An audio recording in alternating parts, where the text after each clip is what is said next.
तो विद्युत इलेक्ट्रिसिटी की बात करें तो विद्युत वह परिघटना है जो पदार्थ में आवेशों की उपस्थिति एवं चालन को व्यक्त करता है। आवेश का अर्थ क्या है? जैसे कोई व्यक्ति गुस्से में होता है तो हम कहते हैं कि वो आवेश में है। तो आवेश क्रोध या ये कह सकते हैं कि ऊर्जावान, एक विशेष प्रकार की ऊर्जा, क्योंकि हम जानते हैं ऊर्जा विभिन्न रूप में है।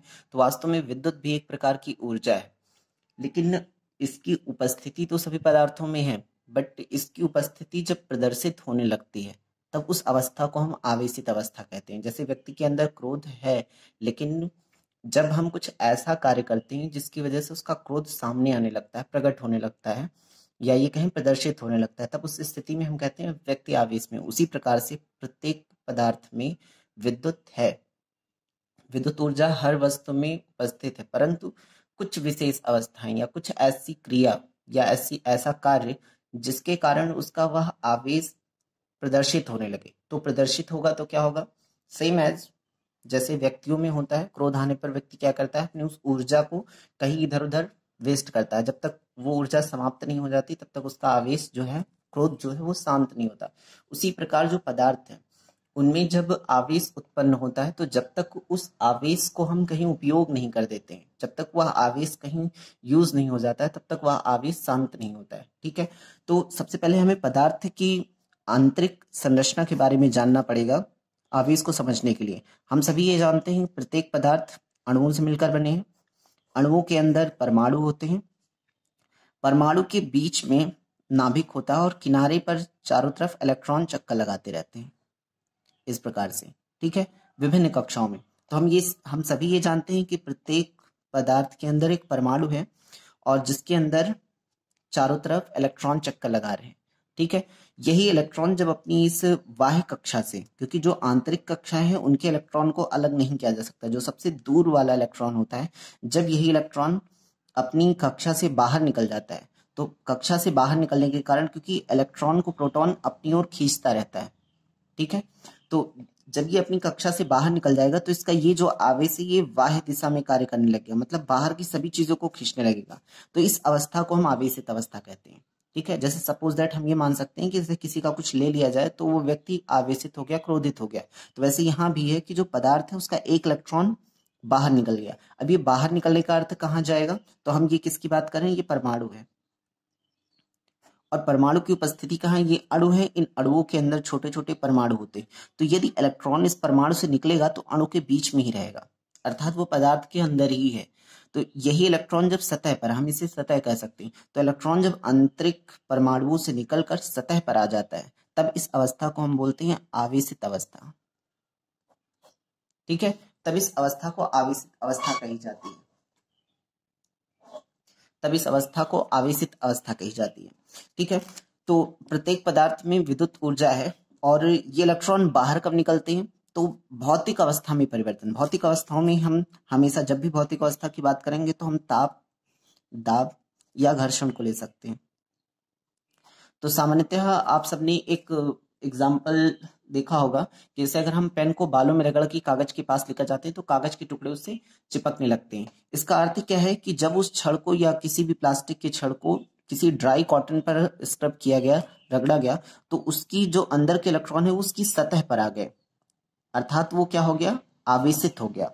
ठीक है, इलेक्ट्रॉन सतह से बाहर निकल गए अंदर से, तो इसका मतलब क्या हो गया? वो आवेशित हो गया। आवेशित होने पर ये अनावेशित या निरावेशित पदार्थों को अपनी ओर क्या करेगा? आकर्षित करेगा, या विपरीत आवेश के पदार्थों को अपनी ओर आकर्षित करेगा। ठीक है, यही विद्युत की घटना है और यहीं से विद्युत की शुरुआत होती है। तो विद्युत क्या है? एक ऊर्जा है, लेकिन इसको हम किस प्रकार से परिभाषित करेंगे? विद्युत वह परिघटना है जो किसी पदार्थ में आवेश की उपस्थिति एवं चालन को व्यक्त करता है। ध्यान देना, आवेश की उपस्थिति। आवेश वर्ड हम मुख्यतः इलेक्ट्रॉनों के लिए ही यूज करते हैं। जितने इलेक्ट्रॉन अपने स्थान से निकल जाएंगे उसी को हम उसका आवेश कहेंगे। आवेश की गणना भी इसी प्रकार हम करते हैं। जितने ज्यादा इलेक्ट्रॉन निकलेंगे अपने स्थान से, जितने ज्यादा इलेक्ट्रॉन मूव करेंगे उसी को हम उसका आवेश कहेंगे। आवेश को क्यू से प्रदर्शित किया जाता है और इसका मात्रक कूलाम होता है, क्योंकि कूलाम ने सबसे पहले आवेश के बारे में बताया था। ठीक है, और विद्युत घटना को सबसे पहले परिभाषित किया था बेल्जियम फ्रैंकलिन ने, जिन्होंने सबसे पहले विद्युत आवेश के होने का पता लगाया था। लेकिन उन्होंने विद्युत आवेश के लिए कोई भी फॉर्मूला या कोई भी नियम लागू नहीं किया था, सिर्फ उन्होंने इस घटना के बारे में एक नाम दिया, विद्युत, बस। Electricity name first time Belgium Franklin ने दिया था। सो आगे बढ़ते हैं। तो आवेश को हम क्यू से प्रदर्शित करते हैं, इसका मात्रक कूलाम होता है, इसको नापा जाता है कूलाम में, ठीक है। आवेश का फॉर्मूला होता है N इंटू ई। N इंटू ई का मतलब होता है इलेक्ट्रॉन, ठीक है। एक इलेक्ट्रॉन पर आवेश नापा गया, एक इलेक्ट्रॉन पर आवेश होता है -1.6 गुणे 10 की घात -19 कूलाम, ठीक है। ये एक इलेक्ट्रॉन का आवेश है। अब जितने इलेक्ट्रॉन अपने स्थान से मूव करेंगे, जितने ज्यादा इलेक्ट्रॉन, उतना ज्यादा आवेश इसमें उपस्थित होगा। तो हम जैसे पेन को अगर रगड़ रहे हैं तो जितना ज्यादा हम रगड़ेंगे उतने इलेक्ट्रॉन उसके बाहर निकलते रहेंगे, ठीक है, सतह पर आ जाएंगे। सतह पर आने से वो आवेशित हो जाएगा, और आवेशित होने पर वो निरावेशित चीजों को या फिर न्यूट्रल चीजों को अपनी ओर क्या करता है, आकर्षित करता है। तो जैसे हम पेन को बालों में रगड़ के कागज के पास ले जाएंगे तो कागज जो है वो पेन में चिपक जाएगा। हम इस तरह इसके एग्जाम्पल को देख सकते हैं, ठीक है। तो आवेश की परिभाषा आगे भी हम देखेंगे। सबसे पहले भी हम विद्युत पे ही रहते हैं। तो विद्युत को दो भागों में बांटा गया है इस हिसाब से। एक को हम बोलते हैं चल विद्युत, एक को बोलते हैं स्थिर विद्युत, ठीक है। चल विद्युत वो है, कुछ पदार्थ ऐसे भी होते हैं जिनमें ये इलेक्ट्रॉन जब बाहरी सतह पे आते हैं तो ये चलना शुरू कर देते हैं। इस प्रकार से इनकी संख्या ज्यादा होती है तो ये आपस में टकराते हुए चलने लग जाते हैं। तब उस पदार्थ में जब ये इलेक्ट्रॉन चलने लगते हैं तो आवेश का प्रवाह होने लगता है। आवेश क्या है, ध्यान रखना, इलेक्ट्रॉनों की संख्या, ठीक है। तो जब इलेक्ट्रॉन चलने लग जाते हैं तब उस विद्युत को हम चल विद्युत कहते हैं, ठीक है। अभी आगे हम इसके बारे में पढ़ेंगे। अभी हमें पढ़ना है स्थिर विद्युत। एवं कुछ पदार्थ ऐसे होते हैं जिनमें आवेश उत्पन्न होने के बाद अपनी स्थिति पर रुका रहता है तब तक जब तक वो शांत ना हो जाए। थोड़ी देर में ये आवेश निरावेशित हो जाता है और उसके बाद फिर पदार्थ मूल अवस्था में ही रह जाता है। जैसे कि हम पेन को दे सकते हैं, पेन को बाल में रगड़ने के बाद अगर हम कागज के पास लेकर जाते हैं तो कागज के टुकड़े इससे चिपकते हैं, तो हम उस अवस्था में इसे कहेंगे कि यह आवेशित है। लेकिन ये आवेश कहीं चलेगा नहीं, ये आवेश इसी के अंदर रहेगा, थोड़ी देर बाद ये निरावेशित हो जाएगा। तो इस प्रकार के विद्युत को हम क्या कहेंगे, स्थिर विद्युत, या इसी विद्युत को हम घर्षण विद्युत भी कहते हैं, क्योंकि ये घर्षण से उत्पन्न होता है। किसी भी चीज के घर्षण से विद्युत उत्पन्न होता है। प्लास्टिक की या खोखली पाइप को, पीवीसी पाइप को अगर हम बालों में रगड़ते हैं या कॉटन में रगड़ते हैं तो उससे चिंगारी निकलती है। और जैसे बालों में आपने कंघी करते हुए अगर सूखे बालों में कंघी करें तो आवाज आती है, हल्का बहुत ही पॉपअप साउंड होता है।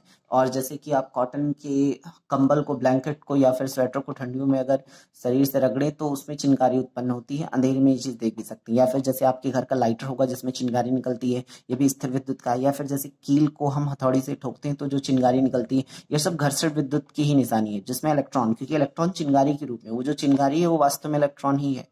जब इलेक्ट्रॉनों की संख्या बहुत ज्यादा हो जाती है तब उस अवस्था में इलेक्ट्रॉन चिंगारियों के रूप में चलने लग जाता है, ठीक है। तो वो घर्षण के वो एग्जाम्पल्स जिसमें आप चिंगारियों को देखते हैं, जैसे कि आसमान में बिजली का चमकना, ये भी घर्षण विद्युत ही है, ठीक है। तो ये सब घर्षण विद्युत के एग्जाम्पल्स हैं। बहुत सारे एग्जाम्पल्स हैं जो हम अपने आसपास डेली लाइफ में देखते रहते हैं, ठीक है। और इसका नॉर्मल एग्जाम्पल करने के लिए आप पेन को बाल में रगड़ के कागज के पास ले जा सकते हैं, जहां पर हम इसका एग्जाम्पल देख सकते हैं। जैसे थर्माकोल बॉल अगर आपके पास हो तो थर्माकोल को रगड़िए, वो आपके हाथों में चिपकी रहेगी। तो यहाँ भी घर्षण विद्युत का ही एग्जाम्पल है। ये सब स्थिर विद्युत है, इनमें आवेशों का प्रवाह नहीं होता है। ध्यान रहे, आवेश का प्रवाह नहीं होगा तो हम तार का यूज नहीं कर सकते हैं और वायर के थ्रू इस करंट को हम नहीं फ्लो करा सकते हैं, ठीक है। जैसे आप जूट के बोरे में पैर रगड़ रहे हैं तो आपके अंदर स्थिर विद्युत आ जाता है। तो स्थिर विद्युत बहुत बड़ा विषय है, इसके बारे में अगर एक्सप्लेनेशन करेंगे तो बहुत लॉन्ग जाएगा। हमें टॉपिक पर रहना है, इसलिए थोड़ा सा हमने एक्स्ट्रा बताया। एग्जाम्पल्स को आप देखिएगा, जैसे दो बैलून्स आप ला के अगर पास में रखेंगे तो या तो वो आकर्षित होंगे या वो प्रतिकर्षित होंगे। तो इस प्रकार हम स्थिर विद्युत के बहुत से एग्जाम्पल्स को देख सकते हैं, ठीक है। तो स्थिर विद्युत की अगर हमें परिभाषा लिखनी है तो हम क्या लिख सकते हैं, जब किन्हीं दो वस्तुओं को आपस में रगड़ा जाता है तो उनकी सतह पर आवेश उत्पन्न होता है जो विद्युत बल आरोपित करता है। ध्यान रहे, जब हमने इसको रगड़ा और जब ये आवेश उत्पन्न हुआ तो इसके बाद जो बल यहाँ पर कार्य करेगा, इसी बल को हम विद्युत बल कहते हैं। क्योंकि हम एक बात विशेष रूप से समझेंगे कि जो भी ऊर्जा है, ये बात समझना, जो भी ऊर्जा है वो क्या करेगी, एक बल आरोपित करेगी। ऊर्जा सदैव एक बल आरोपित करेगी और बल के कारण क्या होता है, गति होता है, ठीक है। कोई भी गति बिना बल की नहीं हो सकता और कोई भी बल बिना ऊर्जा के नहीं हो सकता है। तो जब ऊर्जा होगी तो बल आरोपित होगा और उस बल के कारण कोई भी गति होगा जिसका हम अध्ययन करते हैं। और ये बल दो प्रकार के होते हैं, एक को हम बोलते हैं संपर्क बल और एक को बोलते हैं हम असंपर्क बल। संपर्क बल ये है कि जैसे हमने पेन को पकड़ रखा है तो हम पेन के संपर्क में हैं। जब हमें किसी वस्तु को उठाने के लिए या बल आरोपित करने के लिए उसको पकड़ना पड़े या उसके संपर्क में आना पड़े तो उसे हम संपर्क बल कहते हैं। ठीक है, जैसे कि हम जो भी कार्य कर रहे हैं, साइकिल चलाना, पंखे का चलना, पंखे की हवा से पेज का उड़ना, कपड़े का उड़ना, ये सारी चीजें संपर्क बल के एग्जाम्पल में आती हैं। कारण क्योंकि इसमें हमें वस्तु पर बल आरोपित करने के लिए संपर्क में आना पड़ता है। असंपर्क बल क्या है? जैसे चुंबक से लोहे का चिपकना, जैसे पृथ्वी का गुरुत्वाकर्षण बल, या फिर जैसे कि विद्युत बल। ठीक है, आप पेन को बाल में रगड़िए और किसी कागज के छोटे टुकड़े के पास या थर्माकोल बॉल के पास, सबसे ज्यादा अच्छा एग्जाम्पल थर्माकोल बॉल होता है। अगर आप प्लास्टिक की पेन को सूखे बालों में रगड़ के और उसके पास लेकर जाएंगे थर्माकोल की बॉल के पास तो वो बहुत तेजी से चिपकेगा। तो ये एक असंपर्क बल का एग्जाम्पल है। ठीक है, तो ऊर्जा के कारण बल में संपर्क और असंपर्क दो प्रकार के बल हैं। तो हम जिसे पढ़ना चाहते हैं, जिसे हम पढ़ने जा रहे हैं, वो विद्युत बल है। तो जो विद्युत बल है वो एक प्रकार का असंपर्क बल है। तो ये विद्युत बल जिस ऊर्जा से आएगा उस ऊर्जा को हम विद्युत ऊर्जा कहेंगे। तो विद्युत ऊर्जा, विद्युत बल। ठीक है, और कोई भी असंपर्क बल होता है उसका एक क्षेत्र होता है, ये बात हमेशा ध्यान रखना। हम असंपर्क बल के अंदर जिनको जिनको पढ़ेंगे उन सभी का एक क्षेत्र होगा, उन क्षेत्र के अनुसार हम उसका अध्ययन करते हैं। जैसे कि गुरुत्वाकर्षण बल है तो गुरुत्वीय क्षेत्र है, चुंबकीय बल असंपर्क में आता है तो चुंबकीय क्षेत्र है, विद्युत बल आता है तो विद्युत क्षेत्र है। ठीक है, तो स्थिर विद्युत की परिभाषा में हम क्या लिखेंगे? जब किन्हीं दो वस्तुओं को आपस में रगड़ा जाता है तो उसकी सतह पर आवेश उत्पन्न होता है जो विद्युत बल आरोपित करता है, इसे स्थिर विद्युत कहते हैं। ठीक है, घर्षण से उत्पन्न होने के कारण इसे घर्षण विद्युत भी कहा जाता है। परिभाषा में आ जाता है घर्षण विद्युत किसे कहते हैं? तो जब किन्हीं दो वस्तुओं को रगड़ा जाता है तो वह आवेशित हो जाता है और विद्युत बल आरोपित करता है। ठीक है, इसे हम घर्षण विद्युत या स्थिर विद्युत कहते हैं। अगली परिभाषा है चल विद्युत, क्योंकि हमने विद्युत को दो भागों में बांटा था, एक स्थिर विद्युत और एक चल विद्युत। तो यहाँ पर आते हैं चल विद्युत, जिसे हम करंट इलेक्ट्रिसिटी कहते हैं। अब कुछ पदार्थों में क्या होता है, कुछ पदार्थ मतलब जैसे कि हम जिन्हें धातु कह सकते हैं, ध्यान रखना, जिनमें चल विद्युत प्रवाहित होती है उसे धातु कहते हैं। और घर्षण विद्युत किसी भी दो पदार्थ में, चाहे धातु हो या अधातु हो या उपधातु हो, घर्षण विद्युत सभी में होता है। ठीक है, तो चल विद्युत केवल धातुओं में होती है, कारण क्योंकि धातुओं में इलेक्ट्रॉनों की संख्या ज्यादा होती है। ये जो इलेक्ट्रॉन यहाँ से निकल जाते हैं, इन्हीं इलेक्ट्रॉन को हम मुक्त इलेक्ट्रॉन कहते हैं। तो मुक्त इलेक्ट्रॉनों की संख्या बहुत ज्यादा होती है। ऐसे तो मुक्त इलेक्ट्रॉनों की संख्या अगर ज्यादा होगी तो जब वो चलेंगे तो एक दूसरे से टकराते हुए चलेंगे। टकराने पर क्या होगा, ये अपनी ऊर्जा अगले को और अगले वाले की ऊर्जा अगले को, इस प्रकार से ये ऊर्जा को ट्रांसफर करते हुए चलते हैं। तो इस प्रकार से विद्युत ऊर्जा जो है वो एक स्थान से दूसरे स्थान तक संचरित होने लगती है, बहने लगती है। ठीक है, इसी को हम वैद्युत धारा भी कहते हैं। धारा का मतलब प्रवाहित होना, तो ऊर्जा प्रवाहित होती है, तो ऊर्जा के प्रवाहित होने को ही हम धारा कहते हैं। ठीक है, अब हम आते हैं चल विद्युत की परिभाषा आपके एग्जाम में कहीं भी नहीं पूछी जाती है, बट अगर पूछा भी जाता है तो हम क्या कहेंगे कि आवेश, ऐसी विद्युत जिसमें आवेश का प्रवाह होने लगे। ठीक है, इस प्रकार के विद्युत में आवेशों का प्रवाह होता है और ये केवल धातुओं में ही प्रवाहित हो सकती है और इसे हम चल विद्युत कहते हैं। ठीक है, या फिर करंट इलेक्ट्रिसिटी, धारा विद्युत भी कहा जा सकता है इसे। ठीक है, या प्रवाह विद्युत भी हम कह सकते हैं। कुल मिला के प्रवाहित होने से है। अब हमारे चैप्टर का जो मोस्ट इंपॉर्टेंट टॉपिक जो स्टार्ट होता है वो है आवेश।